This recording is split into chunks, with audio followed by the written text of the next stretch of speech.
Saludos a todos, espero que se encuentren bien y cómodos. En esta entrega le traemos un especial de 2 historias de terror. La primera, un relato de militares muy cautivador, y una historia de taxista que sin duda te dará pesadillas. Así que, sin más, comencemos. La misión oculta en las montañas del Golfo de México. Pablo, quiero que cuentes exactamente lo que ocurrió. En esta situación así de apretada me encontraba, justo al frente del sargento de brigada.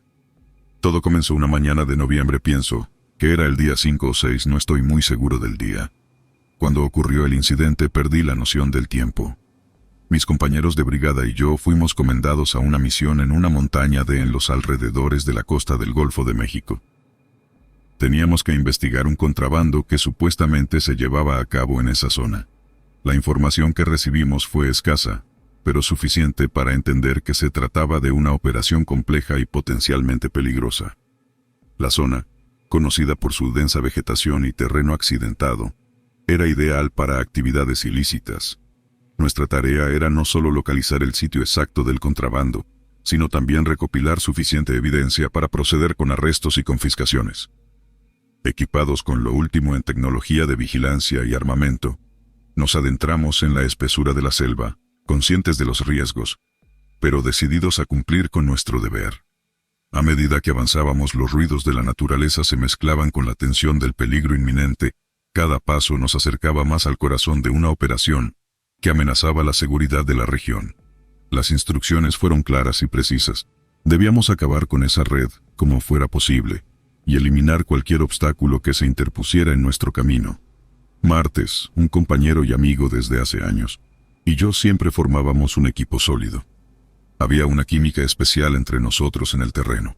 El apoyo y la compenetración eran notables desde ambos lados. Sin embargo, ese día, el destino decidió jugar sus cartas de manera diferente. Martes estaba enfermo, aquejado por una fiebre repentina y debilitante que le impidió unirse al pelotón. Su ausencia dejó un vacío no solo en términos de habilidad táctica, sino también a nivel emocional. A pesar de la preocupación por su salud, sabíamos que la misión no podía esperar. El equipo tuvo que reorganizarse rápidamente, redistribuyendo las responsabilidades y ajustando la estrategia sin uno de sus miembros clave. Aunque confiábamos en nuestra preparación y habilidades, la ausencia de Martes añadía una capa extra de incertidumbre a una operación ya cargada de riesgos. Con la determinación de cumplir con nuestro deber, y con la esperanza de que Martes se recuperara pronto, avanzamos hacia nuestro objetivo, cada uno llevando un poco del peso de su ausencia. Como era costumbre para mí estar siempre respaldado por la presencia de Martes, ese día me sentía algo desarmado. Su ausencia era más que notable, no solo a nivel personal sino también en términos de la dinámica del equipo. Aunque éramos muchos, con un equipo altamente capacitado y preparado para enfrentar cualquier desafío, la falta de su experiencia se hacía sentir profundamente. Martes tenía una habilidad única para leer situaciones complejas y actuar de manera decisiva, aportando una perspectiva y un conjunto de habilidades que a menudo eran cruciales en momentos críticos. Su ausencia significaba que ahora yo, junto con los demás, tendríamos que compensar esa falta, intentando emular su agudeza y juicio en el campo. Me asignaron otro compañero llamado Ignacio y juntos comenzamos con la misión. A Ignacio y a mí nos tocó ir a la parte este de la zona, dividiendo así al pelotón en varias direcciones para cubrir más terreno. Como era habitual en estas operaciones, el terreno era complicado, lleno de árboles y rocas que hacían el avance lento y peligroso. A pesar de llevar botas diseñadas para ese tipo de situaciones, el terreno irregular y los obstáculos naturales hacían que nos lastimáramos al avanzar. Mientras nos adentrábamos más en lo profundo del bosque, atentos a cualquier señal de actividad ilegal, notamos algo inusual. En un claro entre los árboles, encontramos a un grupo de personas con sus rostros ocultos, lo que inmediatamente nos puso en alerta. Pero lo que realmente captó nuestra atención fue la presencia de un animal y una mujer atados en el suelo. La escena era desconcertante y alarmante.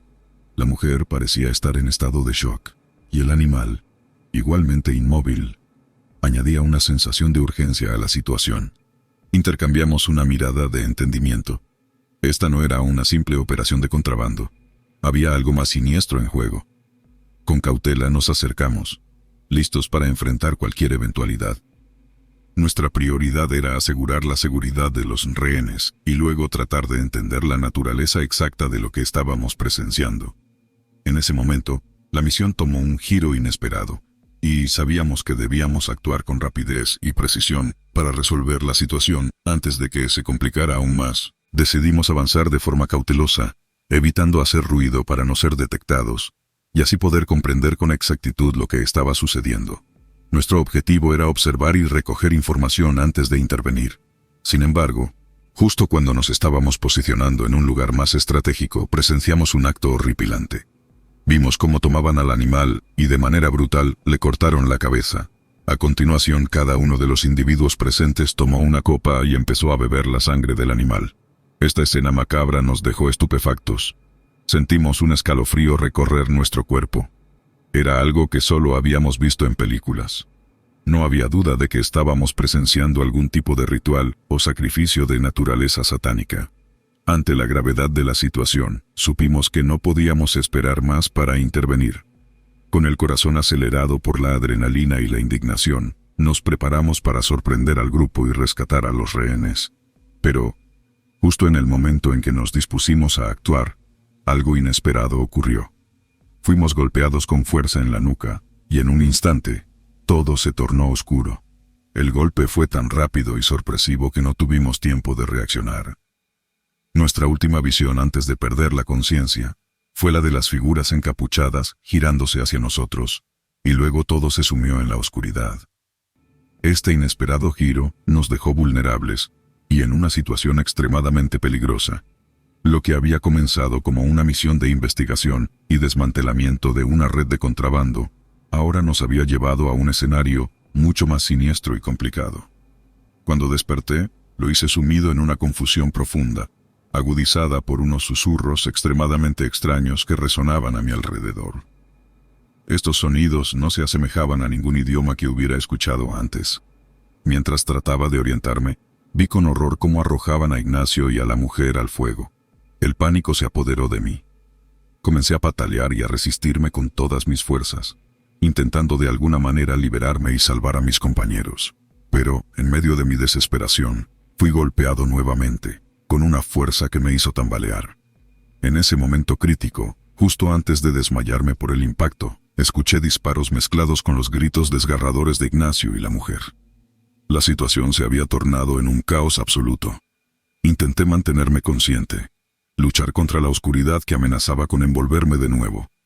Pero mi cuerpo no respondía. El dolor y el agotamiento eran insoportables. Caí en un trance profundo, perdiendo toda noción del tiempo y del lugar en el que me encontraba. Este estado de inconsciencia duró 10 días. Durante ese tiempo, estuve completamente desconectado del mundo, incapaz de procesar lo que había sucedido o de entender el destino de Ignacio, la mujer o el mío propio. Fue un periodo oscuro y perdido en el tiempo. Un vacío en mi vida que más tarde me costaría mucho trabajo asimilar y entender. Y aquí me encuentro narrado lo ocurrido, sargento. El sargento asintió solemnemente mientras me miraba. «Te creo, Pablo», dijo con una voz baja y grave, cargada de emoción. «Solo quería confirmar tus palabras, aunque en lo más profundo de mi ser deseaba que todo fuera una mentira». Era evidente que el sargento había estado al tanto de rumores o informaciones similares a lo que yo había experimentado, pero hasta ese momento, había una parte de él que se resistía a creer que tales horrores pudieran ser verdad.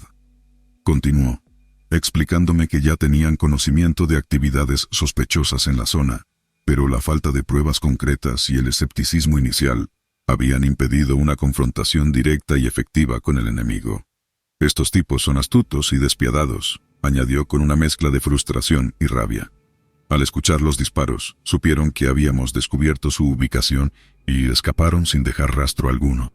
La situación era desoladora. El hecho de que los perpetradores hubiesen evadido tan hábilmente nuestra intervención solo añadía a la gravedad de lo sucedido. Me sentía abrumado por la culpa y la impotencia.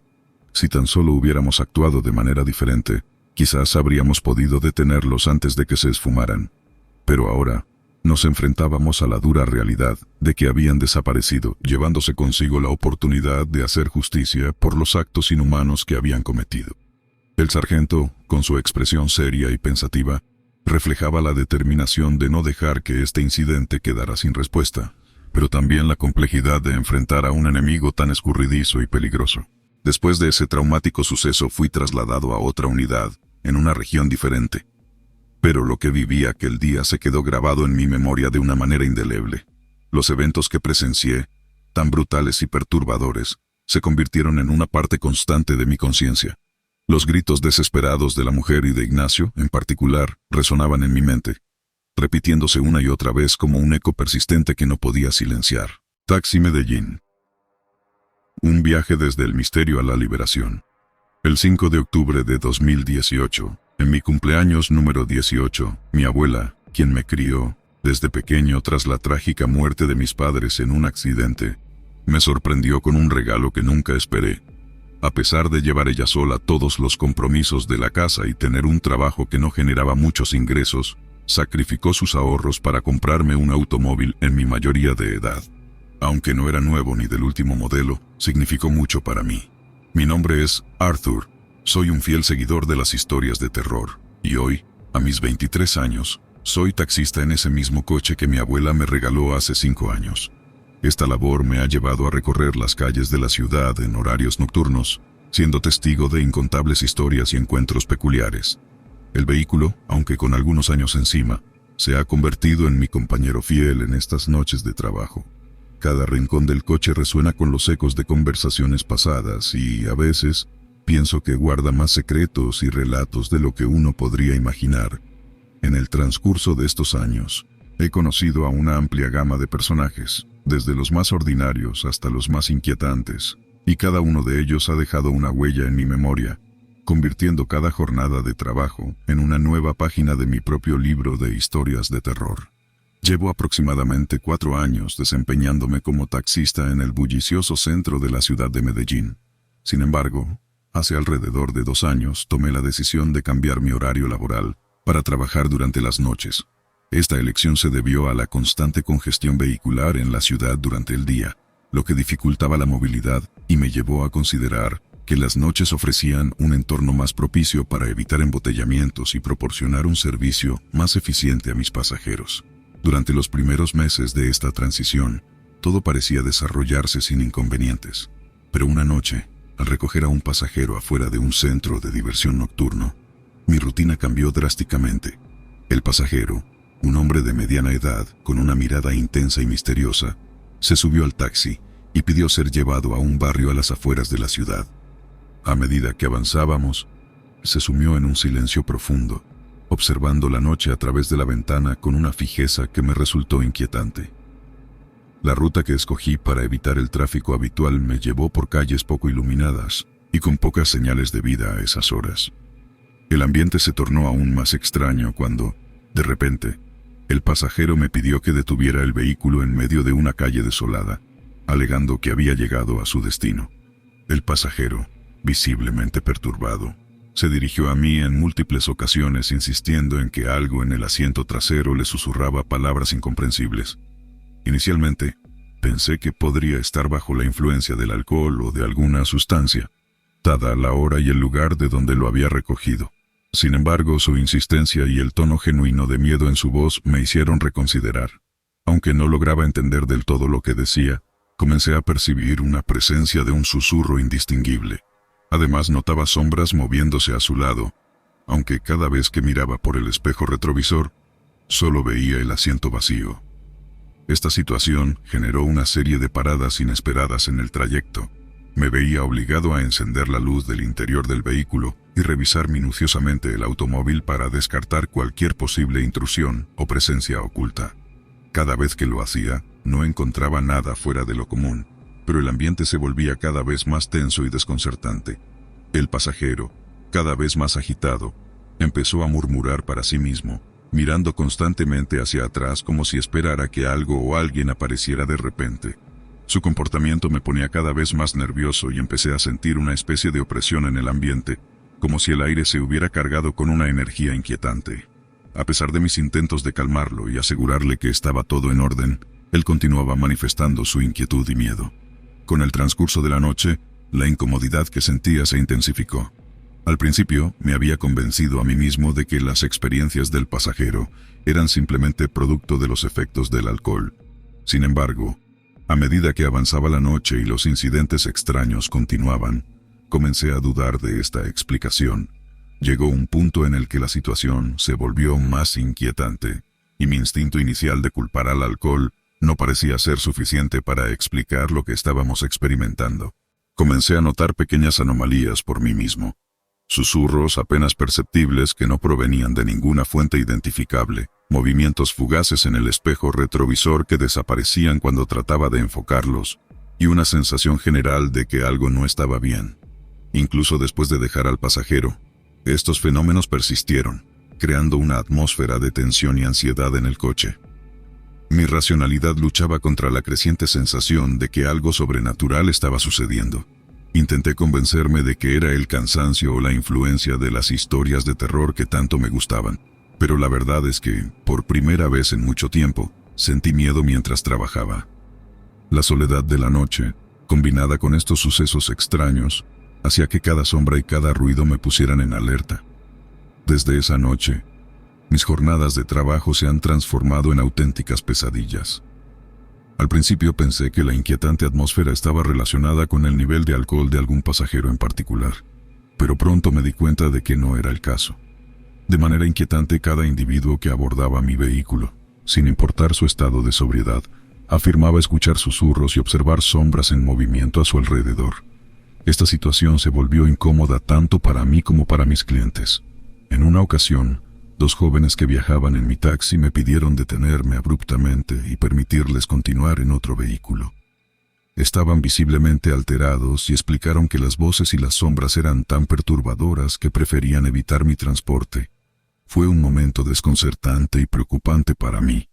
Lo extraño de todo esto radicaba en que yo, a pesar de transitar solo por calles oscuras y solitarias, nunca experimentaba ni veía estas presencias inexplicables. Me preguntaba constantemente si había algo en el coche que solo mis pasajeros podían percibir. Empecé a investigar la historia del vehículo, pensando que tal vez había algo en su pasado que pudiera explicar estos fenómenos.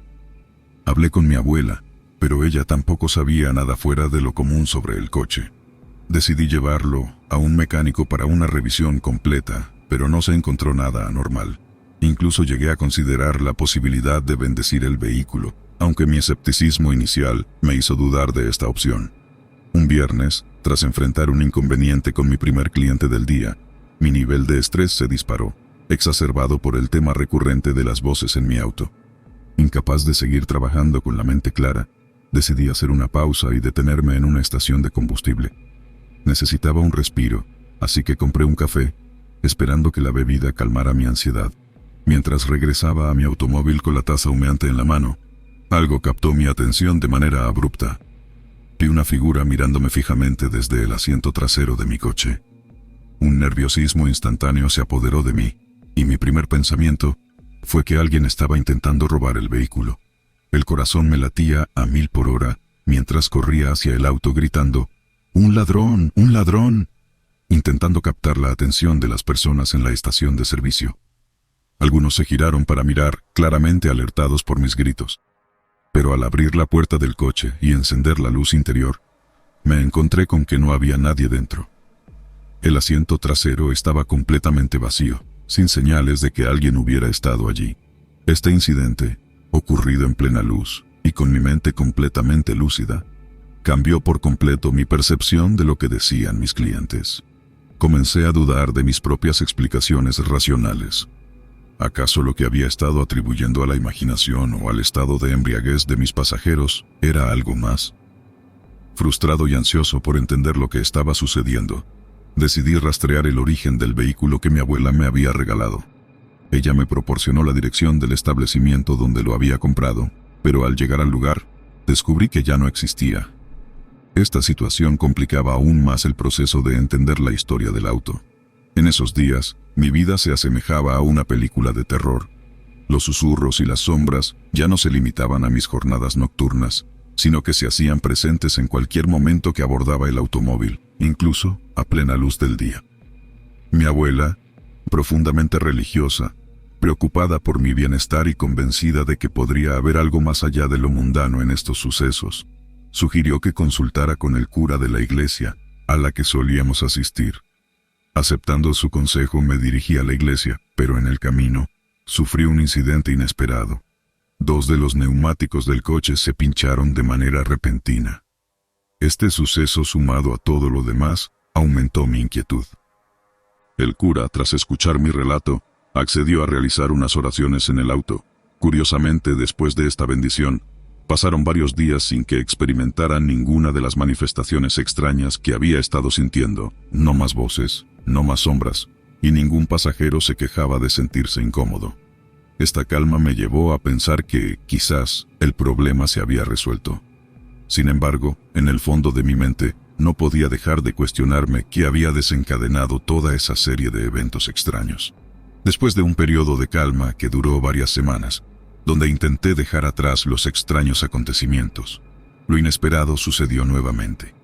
Una noche, mientras realizaba lo que pensaba sería mi último servicio antes de dirigirme a casa, el pasajero sentado en el asiento trasero me alertó de manera alarmante. Me dijo que había vuelto a escuchar las voces, pero esta vez eran más intensas y claras que antes. Lo verdaderamente perturbador fue que, en esta ocasión, el pasajero no solo escuchó las voces, sino que también sintió que alguien, una presencia no visible, le colocaba las manos sobre su hombro derecho. Este incidente reavivó en mí la sensación de inquietud y miedo que había estado tratando de superar. Me estremecí al pensar que lo que creía haber dejado atrás estaba regresando, y de una forma aún más inquietante. El pasajero estaba claramente asustado, y su miedo era contagioso. Detuve el coche y me giré para mirar el asiento trasero, pero como siempre, no había nadie más allí. Estos sucesos desafiaron mis intentos de racionalizar o poner fin a esta extraña situación. Comencé a cuestionar si la bendición del cura había sido solo una solución temporal o si en realidad había algo más profundamente arraigado en el coche o en mí mismo que estaba causando estos fenómenos. Conduje al pasajero a su destino y él salió rápidamente del coche, agradeciéndome, pero con una mirada de terror. Me quedé sentado en el coche durante un buen rato, intentando procesar lo sucedido. La realidad de que estos eventos estaban lejos de terminar se hizo palpable, y supe que debía encontrar una solución más permanente. Motivado por la necesidad de costear los compromisos de fin de mes, especialmente porque mi abuela, quien había sido mi gran apoyo, ya no trabajaba, decidí regresar a mi jornada de trabajo como taxista. Esa noche, en el camino, recogí a una joven mujer que parecía visiblemente afectada emocionalmente. Con una voz temblorosa, apenas murmuró una dirección antes de sumirse en un silencio total. Sentí una inmediata preocupación por ella, pero respeté su silencio, manteniendo mi atención en la carretera. Sin embargo, a medida que avanzábamos, la mujer comenzó a hablar. Lo que compartió fue una historia espeluznante sobre un antiguo edificio que se encontraba en nuestro camino. Un lugar que había sido escenario de una masacre sangrienta en el pasado. Los detalles horribles de aquellos eventos me erizaron la piel. Mi corazón latía con fuerza mientras avanzábamos por calles solitarias y mal iluminadas, y cada palabra de la mujer hacía que la historia cobrara vida en mi mente, transportándome mentalmente a ese lugar tenebroso y lleno de tragedia. Cuando llegamos al destino indicado, sucedió algo que desafió toda lógica y comprensión. La mujer desapareció del asiento trasero sin dejar rastro. La puerta del taxi se abrió y se cerró por sí sola, como si una presencia invisible hubiera salido del vehículo. Me quedé allí, atónito y confundido, con la inquietante sensación de haber sido testigo de algo sobrenatural. En mi búsqueda por respuestas, dediqué horas a explorar en Internet acerca de los acontecimientos históricos relacionados con ese edificio. Estaba buscando cualquier pista que pudiera arrojar luz sobre las extrañas experiencias que había tenido.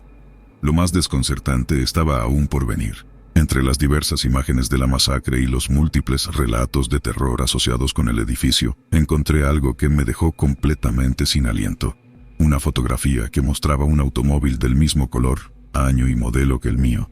La incredulidad se apoderó de mí al contemplar la réplica exacta del vehículo en el que había vivido todas esas experiencias aterradoras. Mi corazón latía con fuerza mientras observaba detenidamente la imagen, sintiendo una incomodidad profunda y una sensación de miedo. La fotografía mostraba el automóvil estacionado frente al edificio, y aunque era una imagen antigua, los detalles coincidían de manera inquietante con mi coche. La posibilidad de que el auto que manejaba cada noche estuviera de alguna manera conectado con el oscuro pasado del edificio era una idea que me costaba procesar. ¿Podría ser que mi coche tuviera una historia previa que desconocía, una historia ligada a esos terribles eventos? Esta revelación abrió un nuevo abanico de preguntas. ¿Cómo había llegado el automóvil a manos de mi abuela? ¿Era solo una coincidencia? ¿O había algo más detrás de todo esto? A medida que profundizaba en mi investigación, descubrí una verdad que jamás habría imaginado acerca del automóvil que mi abuela me había comprado. Resultó que el vehículo había pertenecido al propietario del mismo edificio donde se había desencadenado la masacre.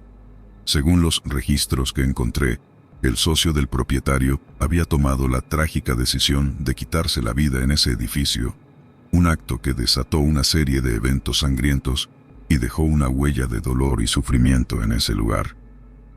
Esta revelación abrió un abismo de inquietantes preguntas en mi mente. Me preguntaba cómo un objeto cotidiano como un automóvil podía estar de alguna manera vinculado a un evento tan trágico y oscuro.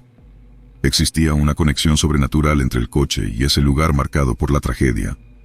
¿O era toda una coincidencia macabra? No podía evitar sentir que cada descubrimiento, cada giro del destino en esta historia, estaba teñido de misterio y sombras que no lograba comprender completamente. La idea de que mi taxi, un objeto tan presente y fundamental en mi vida diaria, pudiera tener un pasado tan oscuro, me llenaba de una mezcla de fascinación y temor. Comencé a ver el coche no solo como un medio de transporte, sino como un testigo silencioso de una historia trágica, posiblemente cargado de energías y recuerdos del pasado. Esta conexión entre el automóvil y la historia del edificio añadía una nueva dimensión a las experiencias extrañas que había tenido. La decisión de vender mi automóvil al desguace no fue fácil, pero resultó ser un paso liberador y necesario. Esa etapa en mi vida marcó un cambio significativo, no solo profesional sino también personal. Aunque continúo trabajando como taxista, ahora lo hago en un vehículo nuevo, uno que no tiene la historia oscura y perturbadora de mi antiguo coche. Lo más importante es que mis pasajeros ahora viajan con tranquilidad, sin experimentar las perturbadoras presencias y voces que caracterizaban mis antiguos viajes nocturnos. Mi antiguo automóvil, a pesar de ser un regalo de mi abuela, se había convertido en una fuente constante de temor e inquietud. Las historias y experiencias vividas en él me habían afectado profundamente, y la decisión de venderlo al desguace fue como cerrar un capítulo lleno de misterios y temores. Fue un paso hacia adelante, un modo de dejar atrás esa película de terror en la que se había convertido mi vida.